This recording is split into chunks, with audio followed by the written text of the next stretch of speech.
Cuando yo era niño, yo leía de los libros que estaban a mi alcance, a la altura al que yo tenía, en un librero que estaba en casa de mi mamá.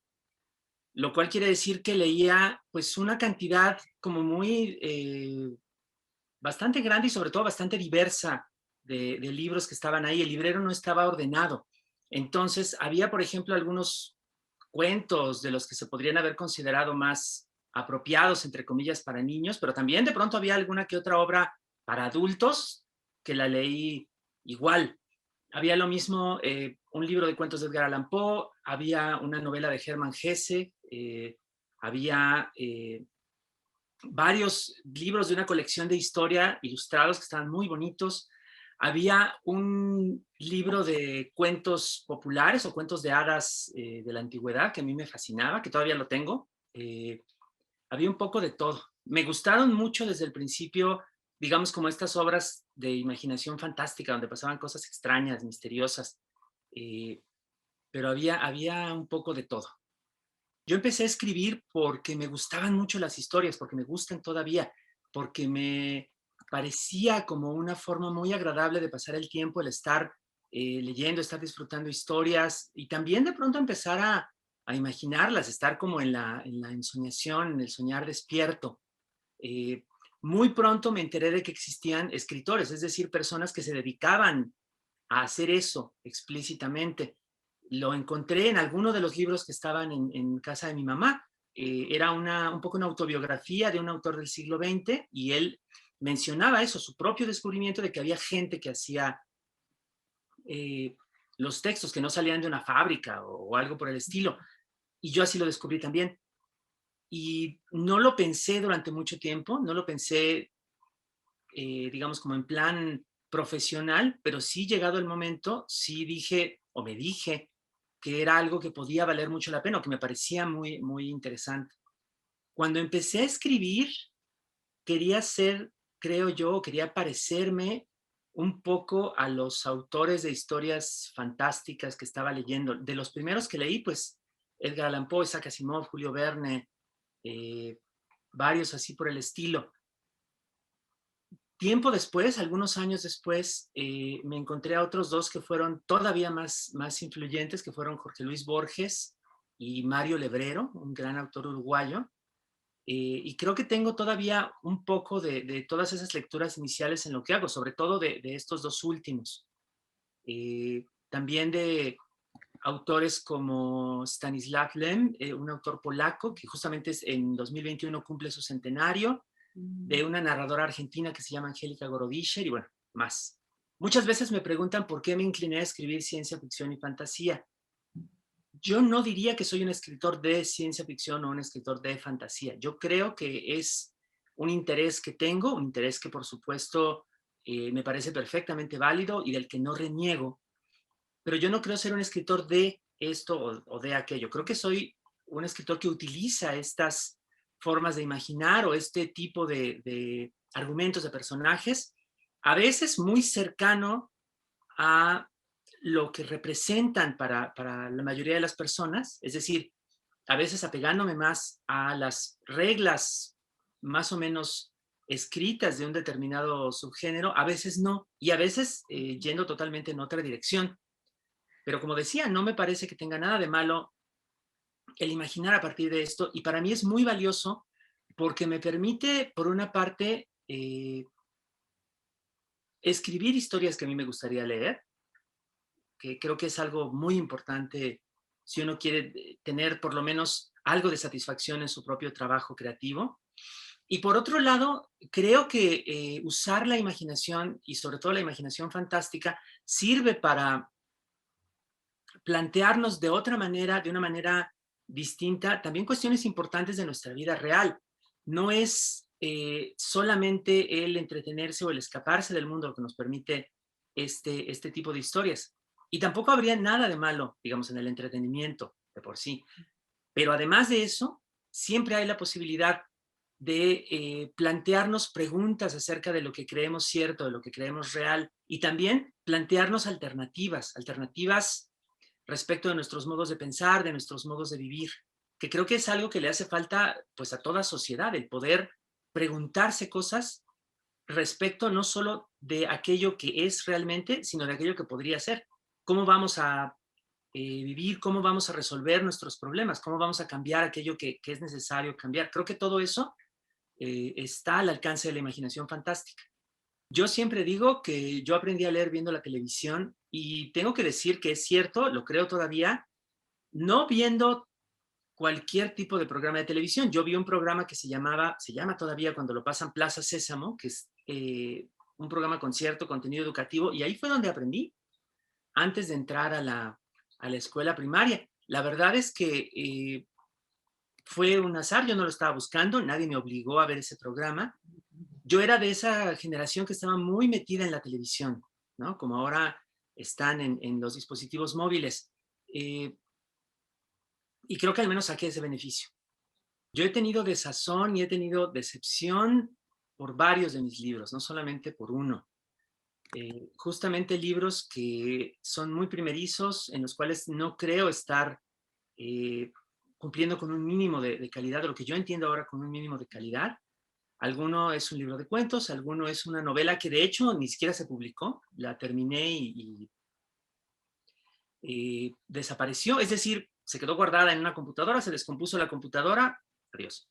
Eh, por ahí hay un libro de poesía que también me parece que no valía mucho la pena y entonces pues no lo volví a intentar, creo que no es lo mío y tampoco se trata de estar matando árboles nada más porque sí. Yo no sé si imaginé convertirme exactamente en el escritor que soy ahora. Siempre tiene uno modelos, ídolos, personas a las que admira, y hay ciertos aspectos de la obra de algunos autores que admiro que son ahora parte, digamos, de mi trabajo, pues de mi vida cotidiana y también de la, diría yo, de la personalidad o de la imagen que proyecto como escritor. Obviamente, cuando estoy en contacto con otras personas, en algún evento a través de los libros. No se conoce exactamente quién soy, sino se conoce cierto aspecto de mí y creo que todo eso tiene alguna semejanza con lo que podría haber visto en otros tiempos de autores y autoras a quienes admiro. Eh, creo que si mi yo niño, mi yo adolescente viera, aunque fuese desde lejos, el tipo de trabajo que he realizado, se sorprendería de algunas cosas, pero creo que con otras no estaría insatisfecho. Sostengo que algo de lo más importante que hay en las historias, en la literatura, incluso en las artes en general, es la posibilidad del contacto humano que se da a partir de las obras, a partir de que un libro o una pintura o una película o una pieza musical se transforma en una especie de puente entre dos personas que a lo mejor ni siquiera se conocen, ni siquiera podrían haberse conocido porque pertenecen a regiones y épocas muy remotas. Creo que esto es cierto porque hay un fenómeno que ocurre constantemente en el mundo de las artes y que es el hecho de que las experiencias humanas, exceptuando algunas que van modificándose con el tiempo, que van apareciendo, desapareciendo, las experiencias humanas suelen ser constantes. Todos, digámoslo así, todos nos enamoramos, todos nos angustiamos ante la muerte, todos tenemos descubrimientos, tenemos momentos de felicidad, tenemos momentos de desesperación. Y la descripción o la representación de esos momentos, de esas emociones humanas, puede ser reconocida, puede ser identificada por cada uno de nosotros, incluso en obras muy remotas de su propio entorno. Ese es el tipo de comunicación que se realiza a través de una historia, ¿no? A través de una obra artística. Y a través de él podemos entender mejor nuestras propias experiencias y también quizá darnos cuenta de que aquellos seres humanos aparentemente tan lejos de nosotros no lo están tanto, porque en esas experiencias, en esas emociones se parecen a nosotros. Creo que de muchas maneras la literatura, bueno, mi especialidad, puede ser como esta especie de generador de empatía, ¿no? De comprensión de otras personas. Yo creo que el cuento surge con el lenguaje mismo muchísimo antes de la escritura, no solo porque a mí me gusta mucho el cuento, no es que yo sea parte interesada en esto, sino también porque todo lo que sabemos acerca de las culturas antiguas nos hace pensar que las famosas tradiciones orales, las historias que se cuentan de boca en boca a lo largo de muchos siglos en el entorno de una sociedad o una cultura, son historias muy antiguas que a la hora de repetirse únicamente de memoria nos impiden fecharlas, nos impiden fijarlas, pero también apuntan a ese tiempo en el cual no teníamos otra cosa que la memoria para comunicarnos y para almacenar nuestros recuerdos y nuestros descubrimientos y los saberes que íbamos acumulando como culturas.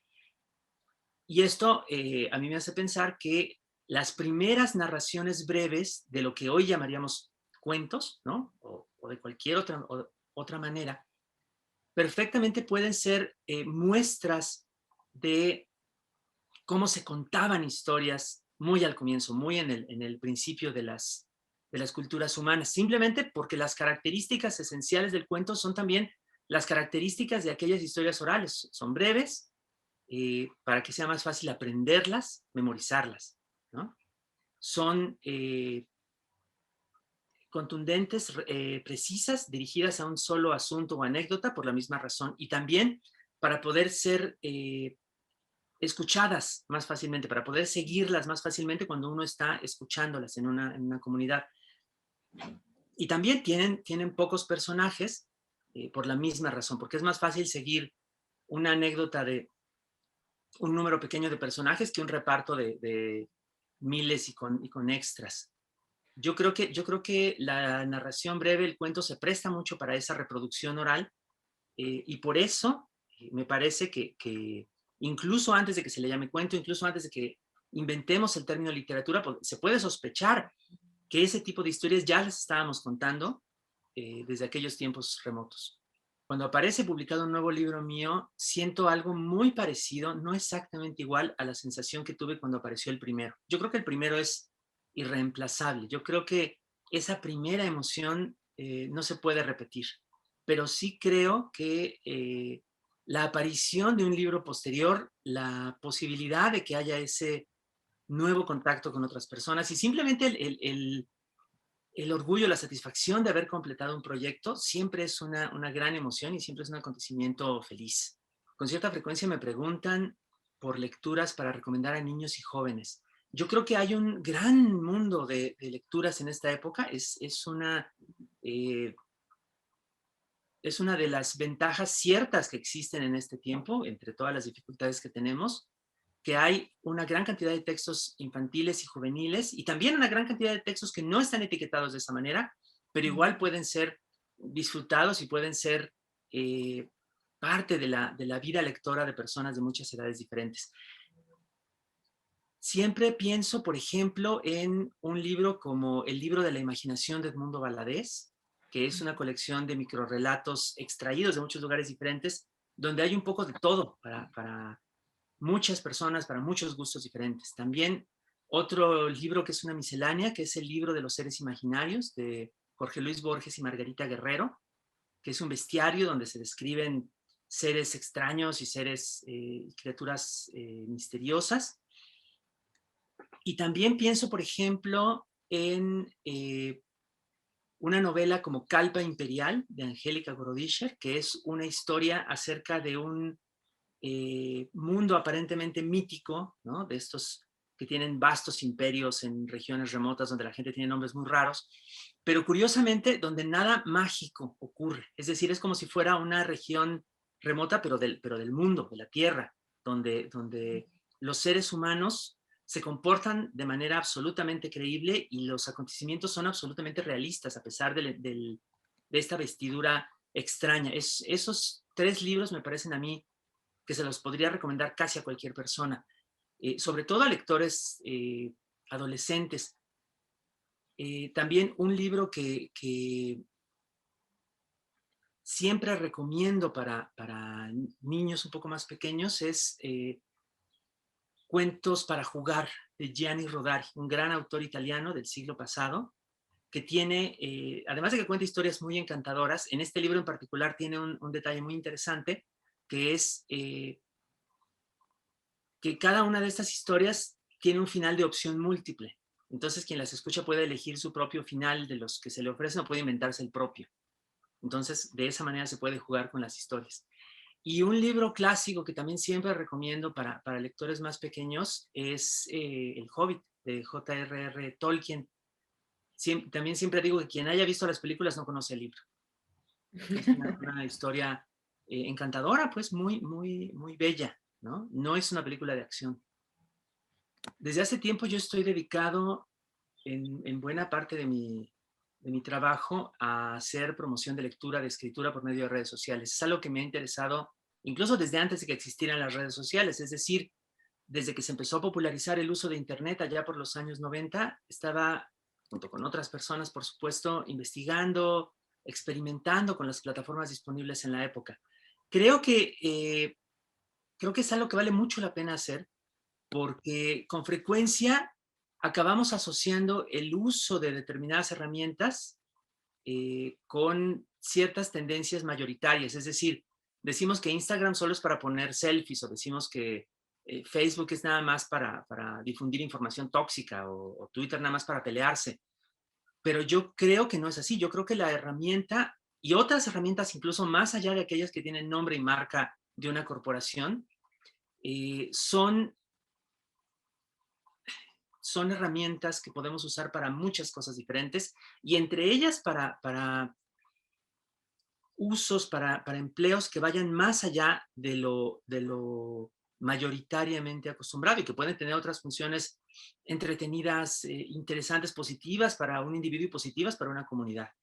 Y yo he encontrado que la difusión de la lectura y la escritura por medio de estas plataformas es eh, muy eficaz a su propia escala. Es decir, jamás va a haber un público como el que tiene un youtuber o un influencer de altísima celebridad, pero eso no importa. Lo que importa es que alrededor de estos temas y de estas ideas y obras sí se pueden crear comunidades y sí puede influirse de una manera positiva en la vida de muchas personas. Y creo que eso es algo valioso que también, por cierto, están haciendo cada vez más personas dentro de estas especialidades, lo cual me parece bueno. Dentro de todas las dificultades que nos han traído las plataformas digitales, esto que es positivo sí está sucediendo.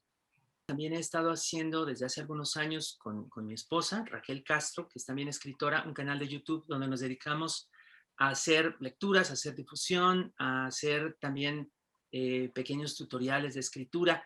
Creo que en este caso también ha ocurrido que se forma una comunidad, que se crea un grupo de espectadores o de escuchas interesados en estos temas y particularmente en el último año, en este año de pandemia que llevamos, resulta que un proyecto que hicimos de lecturas en vivo diarias para acompañar a la gente en lo que primero fueron los meses más angustiosos de la cuarentena, eh, pues resultó que tuvo una gran acogida y tuvo una respuesta muy positiva por parte de muchas personas que se habituaron, como de hecho nosotros mismos lo hicimos, a esta forma de mantener un poco de regularidad en los días, que se volvían todos informes y todos desconcertantes, sabiendo que a cierta hora, tal como estaba marcado, íbamos a reunirnos, por decirlo así, virtualmente para leer y escuchar historias y poesía y muchas otras cosas.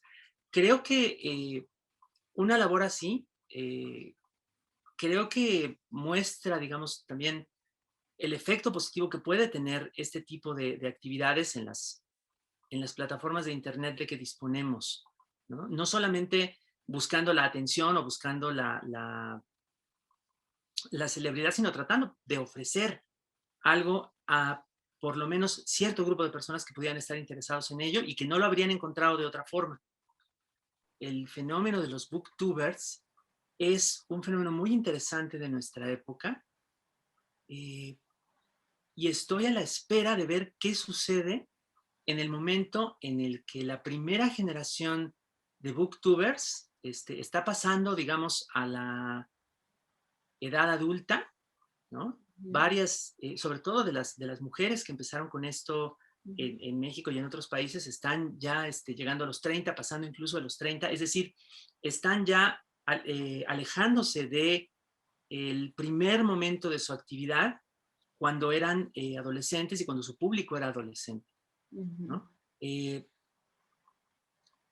En este momento es cuando vamos a ver si este fenómeno o este tipo de movimiento puede continuar más allá de ser, digamos, un modo de relación o una tendencia de Internet relacionada estrictamente con la adolescencia. Yo creo que sí va a suceder, pero hemos visto en otras muchas ocasiones que ciertas modas, ciertas tendencias surgen cuando el grupo que las cultiva tiene cierta edad y después desaparecen, ¿no? Hay quienes han pronosticado esto para los booktubers, porque de muchas maneras, digamos, también la actividad de los booktubers tenía en su principio una serie de características que iban más allá de la lectura, características de moda, características de relación entre pares, características de relación con el mundo. Pero yo creo que con un poco de suerte sí vamos a ver que las primeras booktubers persisten y tal vez que haya una nueva generación. Yo espero que sí. Otro fenómeno que es bastante interesante es la promoción de lectura a través de podcast. Efectivamente, es una de las nuevas formas que se están poniendo de moda, no porque no hayan existido antes, de hecho existen desde hace mucho tiempo, pero por alguna razón también creo yo el tiempo de la pandemia nos llevó a buscar con más insistencia este tipo de alternativas y ahora las tenemos más cerca. Creo que cualquier medio que sea a nuestro alcance para lograr estos fines, para lograr conectarnos de otra forma entre nosotros y con estas formas de lenguaje que son las historias, la literatura en general, creo que valen la pena. Están tratando de abrirse paso dentro de un universo enorme, ¿no? Y muy variado, pero están encontrando su público. A mí me gustan mucho los microrrelatos, minificciones o como se les quiera llamar.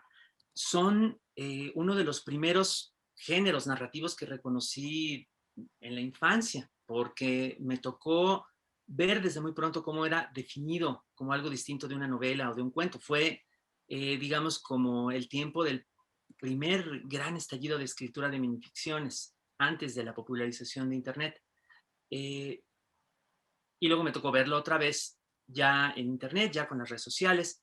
Creo que lo que me gusta de estos tipos de narración es precisamente su concisión, su condensación y la forma en la cual a partir de poquísimas palabras pueden hacernos imaginar mundos enteros. Son, a veces digo, como semillas que germinan en nuestra cabeza, a veces digo bombas que explotan, cada quien que elija su metáfora. Eh, pero es muy interesante y es muy especial esa experiencia que ofrecen, porque es una experiencia que ocurre clarísimamente en nuestra cabeza, mayoritariamente en nuestra cabeza, simplemente porque en el texto no cabe. Entonces nos deja muy clara esa forma de participación activa que podemos tener a la hora de relacionarnos con un texto. Y cuando podemos apreciar esa experiencia de por sí, más allá de lo que nos cuenta cada relato, estamos, diría yo, teniendo acceso a una perspectiva distinta sobre la lectura, sobre nuestros actos de lectura, que también es muy valiosa. Con mucha frecuencia se habla de esta especie de polémica que me parece un poco artificial entre el libro electrónico y el libro impreso, ¿no? Hay quienes defienden uno, hay quienes defienden el otro. Se habla de que muchas personas prefieren, a pesar de todo, el libro impreso, sobre todo en esta época en la cual muchas editoriales, reaccionando a la llegada del libro electrónico, están tratando de hacer los libros como objeto, como producto, algo más cuidado, más atrayente de lo que eran en otro momento, sobre todo en algunos países del mundo. Creo que la polémica es artificial porque jamás ha ocurrido en la historia humana que una tecnología elimine por completo a todas las otras a la hora de que aparece. Es decir, seguimos comunicándonos oralmente, seguimos utilizando instrumentos de escritura como un lápiz, como una pluma, que descienden de los que usaban los antiguos sumerios para trazar signos en tablitas de arcilla. Seguimos utilizando el libro, que es una tecnología que tiene ya varios siglos, ¿no? Seguimos definiendo al contenedor de texto digital como libro electrónico y, sí, y su forma, su mecanismo de lectura es análogo en muchos aspectos al del libro impreso. No hay, digamos, una sustitución o eliminación total de las tecnologías, hay un reacomodo. Algunas se usan más, algunas se usan menos, cambia su jerarquía, cambian los usos que se les dan, eh, cambia también la relación que se tiene con ellas y con la vida cotidiana.